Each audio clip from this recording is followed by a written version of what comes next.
Hello everybody out there on YouTube. How's everybody doing today? Today I am doing a, what's it called?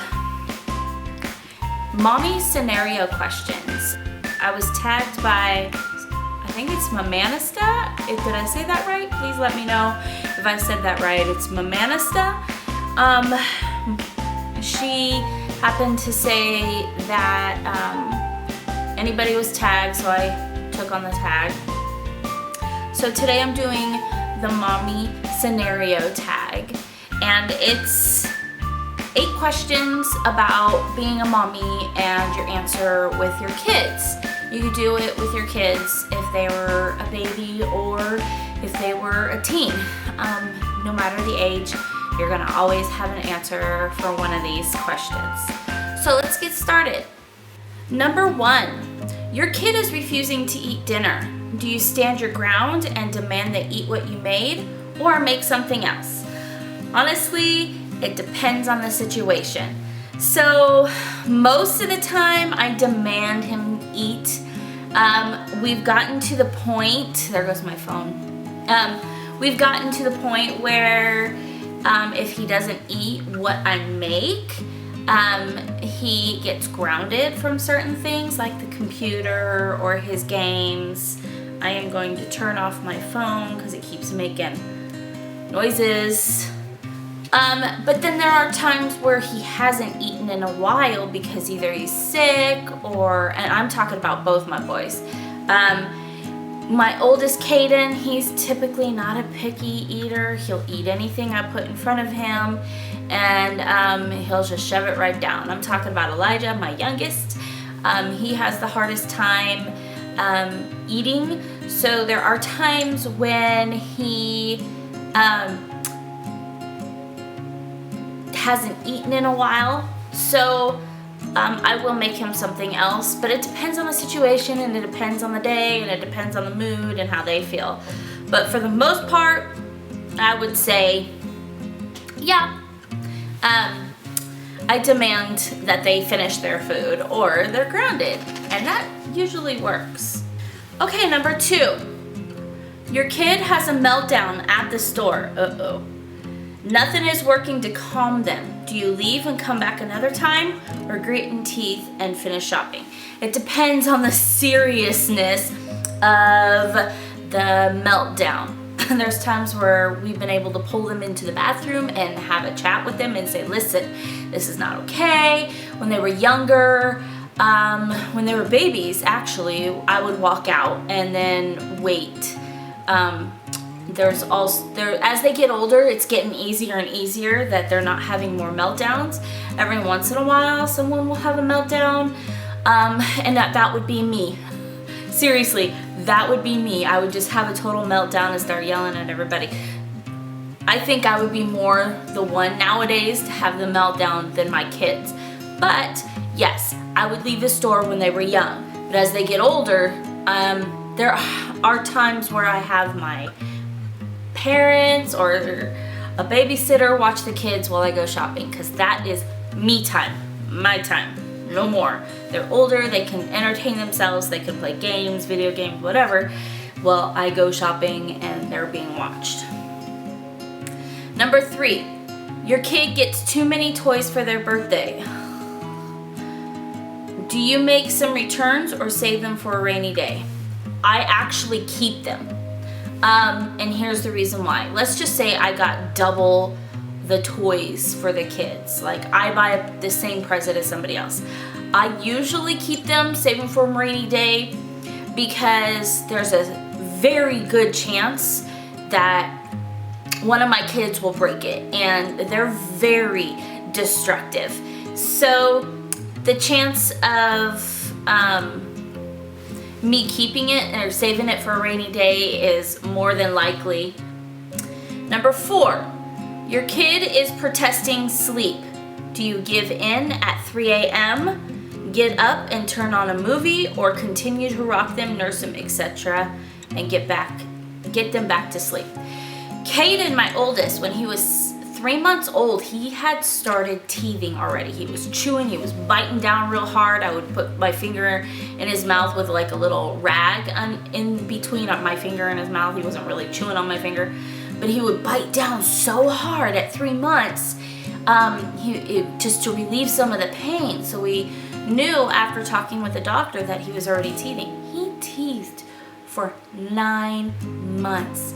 And so there were times I would rock him to sleep in the chair, and Cayden and I would fall asleep in the chair. And we would just both sleep there the rest of the night, and which is okay. I wouldn't put him back in his crib.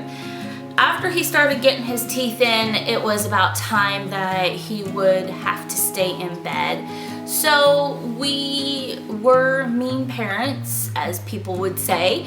I don't really think we were, but we would let him cry, and we'd let him cry for an hour, and he'd eventually cry himself to sleep, and he'd fall asleep. Now, he's 9 years old this weekend, and easiest person to go to bed. Cayden, go brush your teeth, time to get for bed. And now he's brushing his teeth and getting in bed, playing a little bit of his Game Boy, and then falls asleep. Easiest person. On the other hand, Elijah is definitely a fight. But when he wakes up in the middle of the night, actually, you know what? I've been blessed. I've been blessed with sleeping babies. Elijah, since newborn, had slept pretty much throughout the night. I'd wake him up to feed him, and we'd both fall right back to sleep when I was breastfeeding him. And since then, he is the easiest kid to fall asleep. I've been blessed with 2 kids that love to sleep. It's hard to get him up in the middle of the night, actually, to give him his medication. Okay, you have an appointment and no babysitter. Do you bring them with you or reschedule? There's been times where I have a doctor's appointment and they come with me, but if it's a hair appointment, nail appointment, or anything like that, they don't come with me and I reschedule. But otherwise, they can come with me to the doctor's appointment depending on which doctor it is. But they usually, I usually try to make the appointments while they are in school. When they were babies, that was a little bit rough, but I always brought them along with me anywhere I went, except for my hair and nail moments, because that was my time. I tried to take those times, obviously. You have 20 minutes until unexpected company arrives. Woo, this happens a lot. Do you rush to clean up your messy house or just figure, hey, it's okay, I got kids? Both, actually. There's been times where I did not care one bit, and I said, you know what, I have a tornado of a house, I got 2 destructive boys, what are you gonna do? So, but the other one, there's been times where I just take everything and throw them in the extra bedroom and shove it all in there, and hey, my house is clean, just don't go in the extra bedroom, okay? You're running late and you only have time to do your hair and makeup. Which do you choose? My hair is easy to do.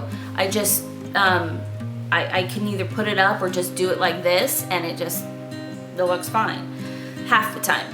But I would rather probably spend more time on doing some makeup because I've got some dark circles, puffy eyes.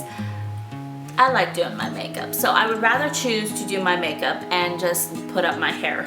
You're at the park and another child pushes yours. Do you intervene and correct them or go find the child's parent? This is a very big controversy between a lot of parents. There's been times where I got pretty upset on the playground. I think I've become an overprotective mother at times, but I just make sure that I let the child know first as a warning, hey, please, can you please stop that? Next time I'll probably tell your parents. So that usually works. Can you please stop pushing my child? Next time I will tell your parents. And I usually say in a nice tone, in a nice voice. And hi, kitty. My kitty's visiting me.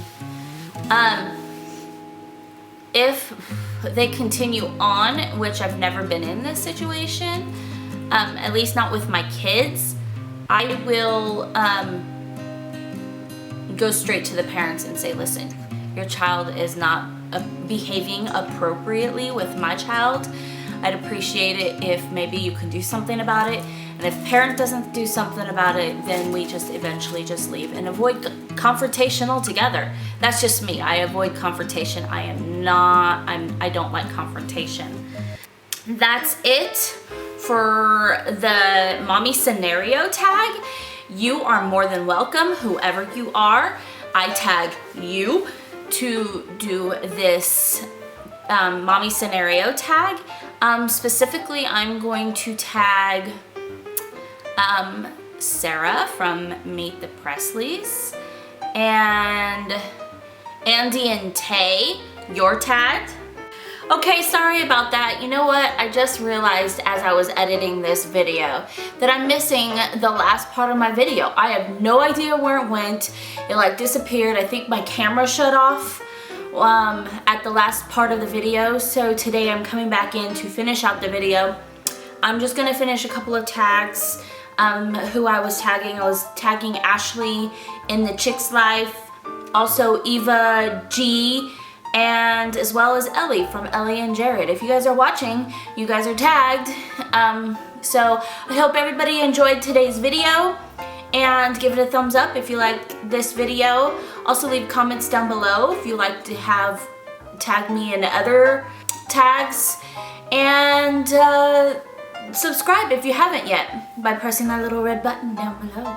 We hope you have a wonderful day, and we'll see you guys tomorrow. Ciao.